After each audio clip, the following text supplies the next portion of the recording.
Nunca he olvidado lo acontecido un 8 de agosto del año 2002, como a eso ya estaba, como a esta, sí, era para, como era para esta misma época, ustedes se han dado cuenta de que se demora en ocultarse el sol, ¿verdad? Bueno, ya eran pasadas, muy pasadas las 6 de la tarde y ya el sol ya estaba perdiendo su batalla con la noche.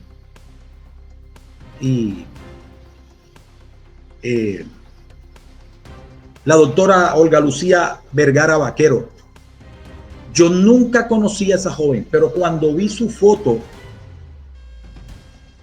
en un diario local, qué mujer de hermosa, bella, bellísima. Y uno, miren, eso, bueno, lo digo como cronista, y uno venía y decía, como una mujer tan bella como esa, ¿qué pudo haber hecho, doctora, para que un tipo le pegara 6 tiros en su rostro? Uno lo que primero piensa en ese tipo, bueno, porque yo no, sino que la gente especializada en criminalística, en criminología, en ciencias forenses, cuando se dan cierto determinado homicidio y cómo es que matan a la persona, eso determina por qué pudo haber sido pasional, ira, en fin, venganza. Eso lo saben ellos. Eso lo dicen que son ciencias del comportamiento.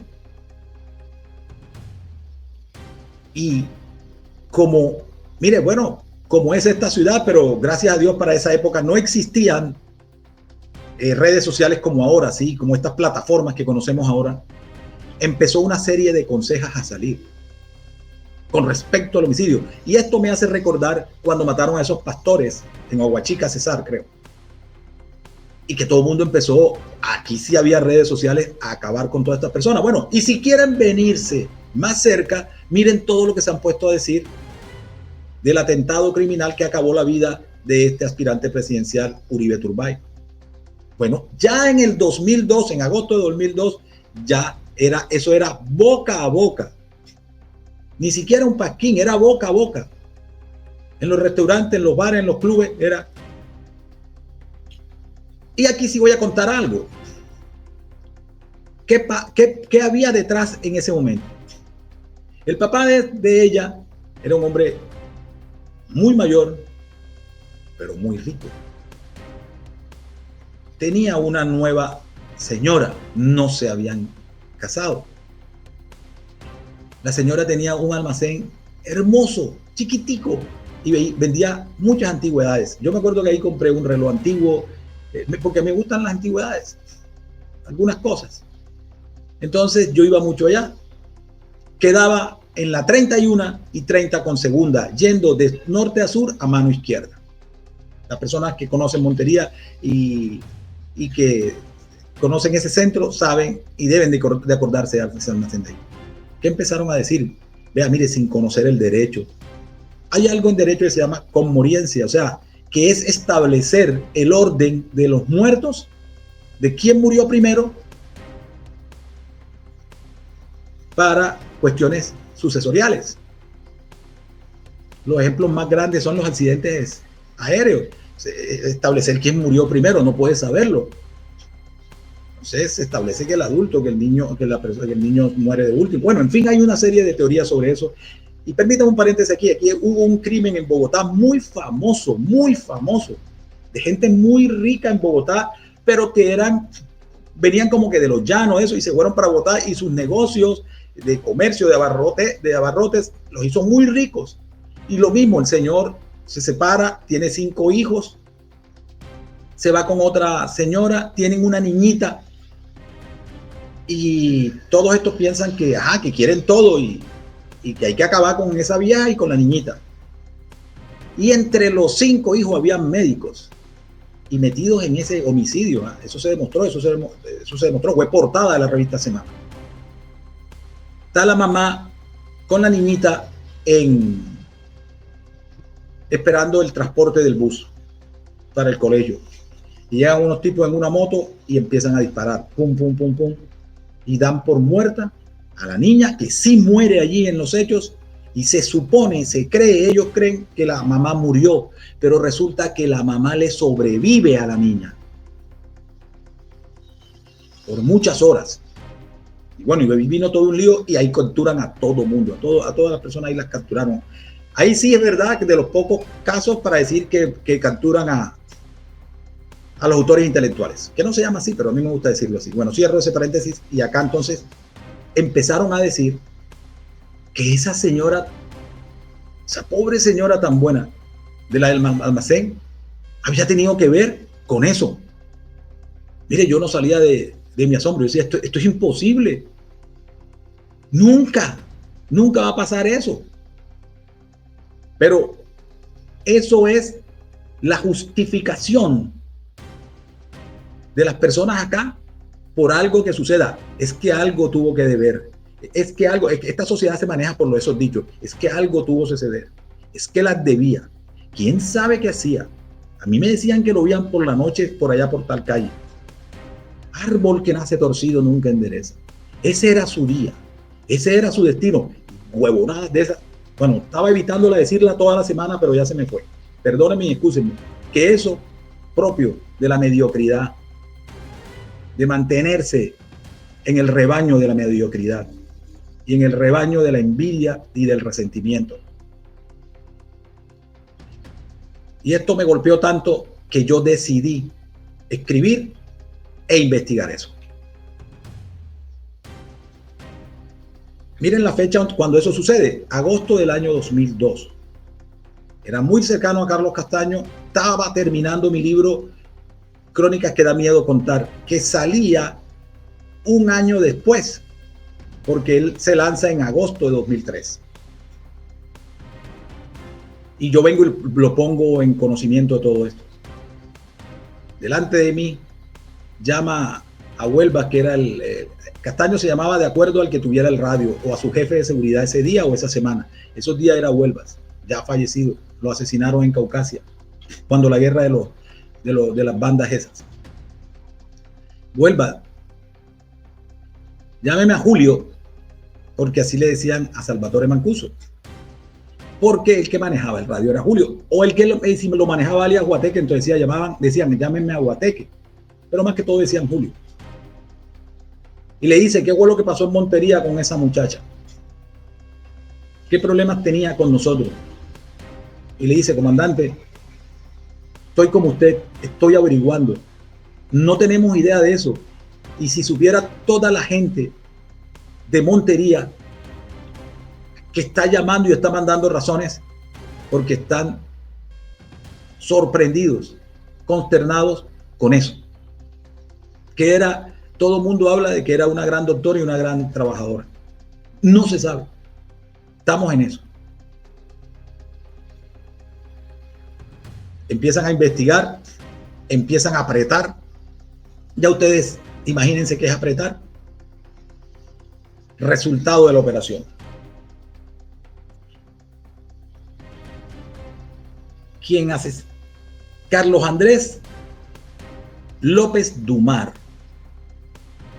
Ella era de la planta de alta de administrativa y un alto cargo en Comeva. Estoy hablando de Olga Lucía Vergara Vaquero. Comeva en ese momento quedaba en la 28 con cuarta. Las personas que conocen el centro de Montería saben que era así. Se subía unas escaleritas y ahí estaba Comeva. Ella empieza a descubrir un fraude, pero grandísimo. Miren, sin ser detective, sin ser nada, solo administrativamente. Lo que les decía ayer, existe el periodismo de datos, bueno, existe la investigación al interior de las empresas de datos, empiezan a revisar todo y descubren que Carlos Andrés López Dumar, trabajador de allí, es el responsable de todo esto.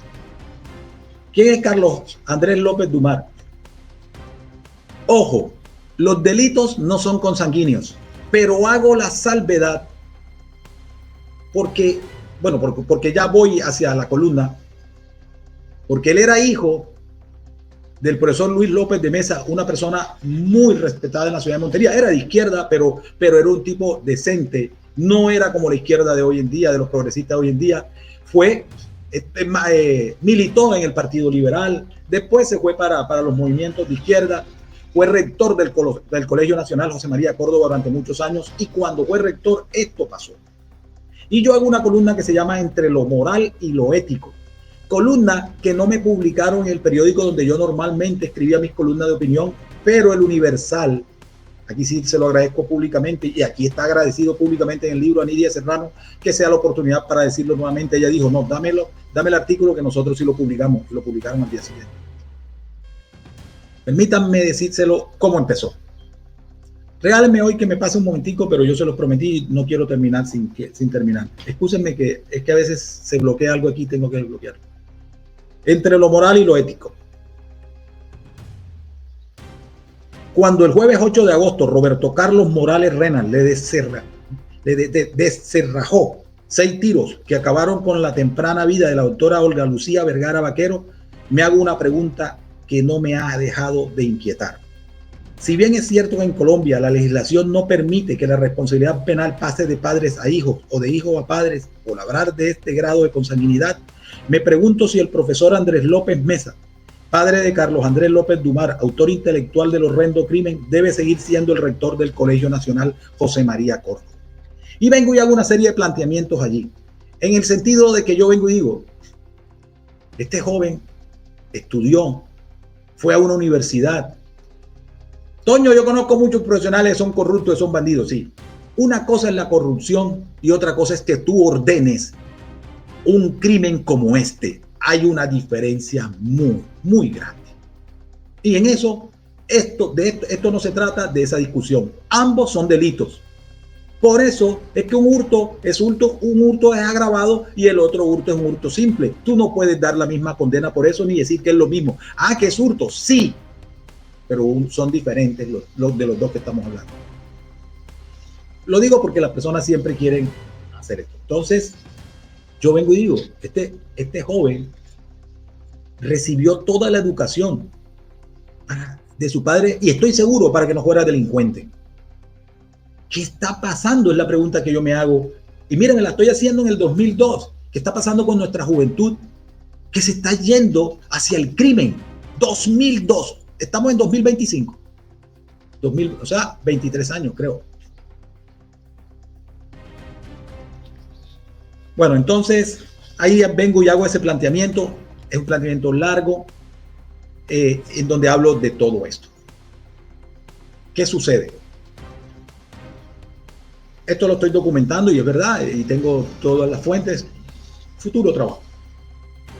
El barrio La Ribera de la ciudad de Montería fue en su momento el fortín de las autodefensas, pero del bloque metro. Perdón, del bloque norte. Aunque usted no lo crea, muchas casas de esas fueron arrendadas a gatilleros. O sea, sicarios urbanos de la autodefensa vivían allí. Había una clínica clandestina, por supuesto, donde atendían heridos. Había áreas donde no se podía ir si no te conocían. Estaban todas las casas en donde llamaban por teléfono, mándame 3 peladas, mándame 4 de tantos años. Todo eso funcionó en La Ribera. Había otras zonas. Cuando Fidel, que era para allá, para el barrio del P5, para allá atrás, bueno, pero esa era otra época. Este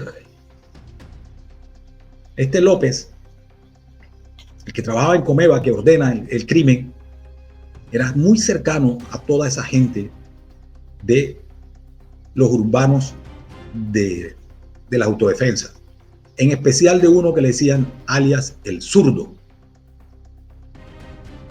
Y alias el zurdo, él habla con alias el zurdo y le dice que una vieja se la tiene montada, que tal, y entonces empieza a decir que él descubre que ella se robó la plata, pero como ella es alta directiva, le van a creer a ella y le van a endilgar a él que él fue el que se robó el dinero. El tipo, sin ningún tipo de duda, viene y le dice a Roberto Carlos Morales Renal, un negrito. Y cuando digo, aquí sí digo negrito y lo digo con cariño y con afecto, no por el delincuente, sino cuando me refiero a la gente afro, como les gusta ahora decir, afrodescendientes, entidades, bueno, de color. Y le dice, háblate con Carlos Andrés, que te va a dar una liga. O sea, cualquier cosa. Miren lo que costó la vida de esa joven. Cualquier cosa, te va a dar una liga y te va a mostrar una persona para que la tumbes y la orden viene de arriba. Y ustedes recordarán, hace mucho tiempo, que era muy famoso en esta región, no es que la orden vino de arriba, es que la orden la dieron arriba. Es que de arriba dijeron que el contrato era de no sé quién. Es que de arriba dijeron que el personero tiene que no sé quién. Y así todo. Y ya cuando decían arriba era palabra de Dios. Y que me disculpen. Y el tipo le dice a este negrito, y este es el que hace la acción, allá por los lados de la 41, llegando como a la 9. El tipo sale corriendo, pero la gente, o sea, cuando usted escucha los tiros, usted no se da cuenta. Usted trata de protegerse, defenderse, los que están allí, después auxiliar a la persona, empezar a mirar. Gracias a Dios, los celulares en esos tiempos no tenían cámara, porque hoy una persona se cae en la calle y en vez de ayudarla, lo primero es que saca el celular y tal, y para ponerlo después en el perfil y todo. Mire, estamos en un grado de morbosidad y una cosa impresionante. O sea, no salgo de mi asombro. Y no se dan cuenta para dónde sale corriendo, pero saben que sigue como por la 41, como hacia la 10. Pero no lo ven. Ya es de noche. Un perro empieza a ladrar. Ustedes miran, Antonio, ¿pero es que los perros ladran? Sí, pero empieza a ladrarle a un palo y a mirar para arriba, con el hocico para arriba. Y ladra y ladra y ladra y ladra.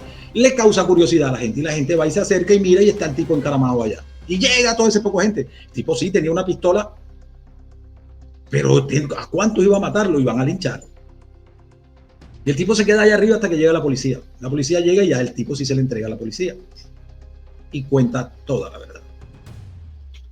Absolutamente toda la verdad. Mucha gente en Montería conocía al zurdo. Le tenían miedo. El zurdo fue el que le hizo una amenaza de muerte al periodista deportivo Humberto González Kerguelén. Porque al interior de los periodistas, mire, que esta vaina de la delincuencia no se salva ni el periodismo. Al interior del periodismo deportivo cordobés había un robispicio en lo que se llamaba Indeportes. Indeportes. Y vinieron y llamaron al zurdo. Y el zurdo fue donde vivía Humberto González Kerguelén, por ahí en la 31, como con 6 esquinas, a cuadra y media de la policía.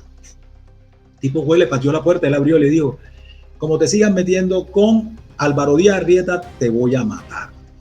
Entonces, el tipo se da cuenta que Humberto se queda viendo la moto y deduce que le está viendo la placa, y el tipo se le aparta más y le dice, mírala bien, grábatela bien, porque en esa misma te vengo a matar.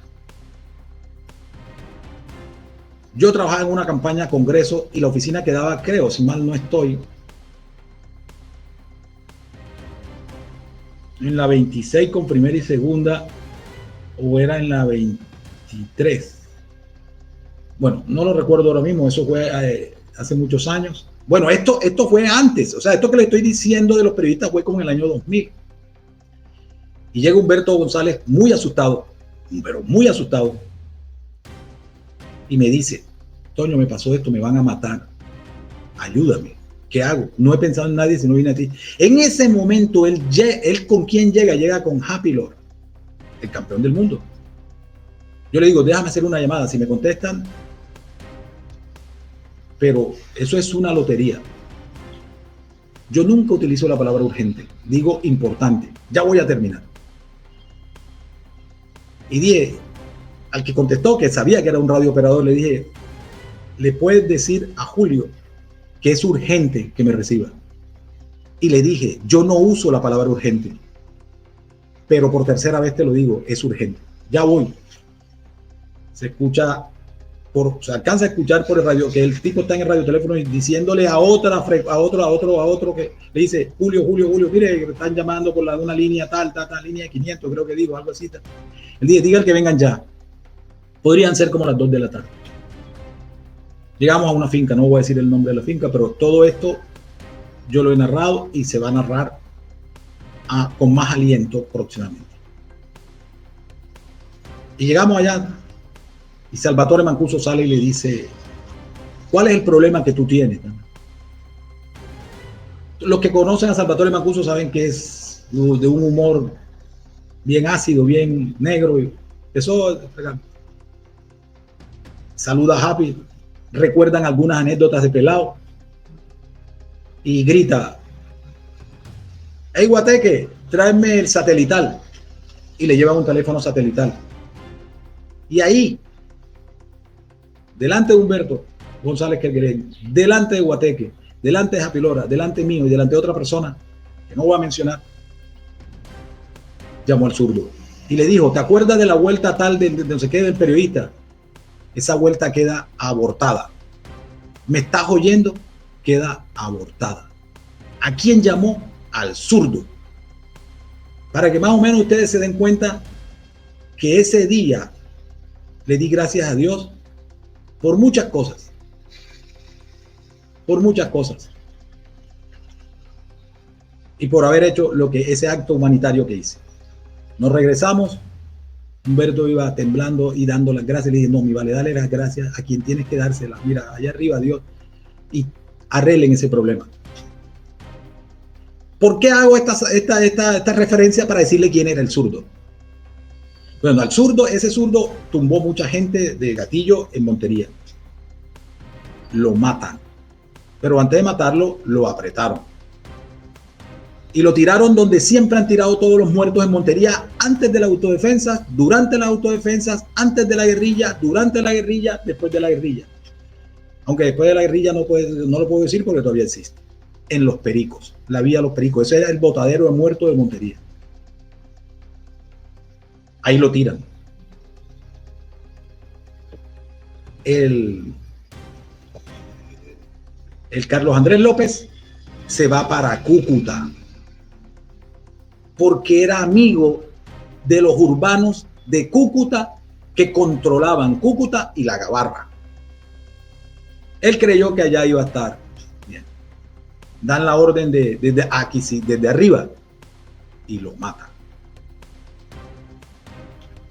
Hasta donde tengo entendido, sus padres trataron de recuperar el cadáver en ese momento y le dijeron que no. Y mataron a todos los que tuvieron que ver con eso. Ya venían de matar a un médico apellido Kerguelen, que si no lo olvido, lo matan en el barrio Buenavista como a la 1 de la tarde, que llega de trabajar y está abriendo la puerta y lo matan. Y no fue orden tampoco de las autodefensas. Y ahí también terminan matando a todos los urbanos que tuvieron que ver con eso. Y el otro crimen, que ese sí no se los voy a contar porque eso es para más adelante, para historia y crónicas narradas, fue el hijo de un señor apellido Gloria, sin mal no estoy, Omar Gloria, de San Carlos, que también lo asesinan sin tener nada que ver los mandos de las autodefensas. Y ahí sí cayó un reconocido boxeador que tenía todo para llegar a pelear por un título mundial, pero decidió cambiar su vida. Y por eso es la magia de esa crónica, de cómo una persona que tenía todo para ser un grandísimo, y lo fue, protagonizó 2 peleas memorables. A los que les gusta el boxeo saben, con Llerena, con Julio Llerena, el que se ponía una culebra en el cuello cuando se subía al ring, y cuando lo entrevistaron le preguntaron, hey, ¿tú para qué te pones esa culebra en el cuello? Y dijo, para que el otro man sepa que su culebra soy yo. O sea, un cartagenero, aguajero, todo eso. Le ganó las 2 peleas, una en Montería y una allá en la Plaza de Toros de Cartagena. Miguel Aguado. Terminó en eso con otra mucha gente del barrio La Ribera. Y quería contarles eso para decirles cómo la vida de una joven doctora, inocente de todo, le quitaron la vida. Y eso nunca se me ha olvidado y siempre me conmovió, y por eso está aquí en este libro, y esa historia está aquí en este libro. Y ahí, después, aquí sí ya les voy a decir que ya sí el lunes, el martes. Y aquí vengo yo y le hago la pregunta a Mancuso. Y aquí está la entrevista a Mancuso. Mira, aquí están lo que está en negrilla son las preguntas que yo hago y las respuestas. Y ahí están resaltadas las que voy a escoger, porque todas no tienen que ver con, algunas tienen que ver con otras cosas, la política, el conflicto armado, pero no quiero coger eso. ¿Ya? Aquí está. Hago primero una narración de todo. Para terminar, esto me trae un problema serio. Porque todos los cercanos a Mancuso empezaron a decirle, oye, ¿para qué le diste esa entrevista a ese Toño Sánchez? Mira, eso es lo que te hizo fue dañar tu imagen, todo ese poco cosa. ¿Pero por qué?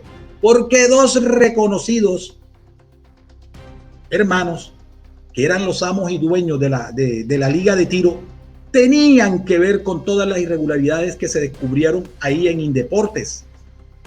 Y el tesorero de Indeportes era el llave de él, y como se formó el escándalo, no podían pagar las cuentas.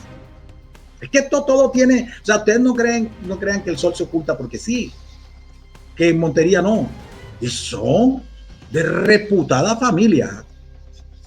Entonces, para que se encuentren, entonces, aquí yo le pregunto todo eso.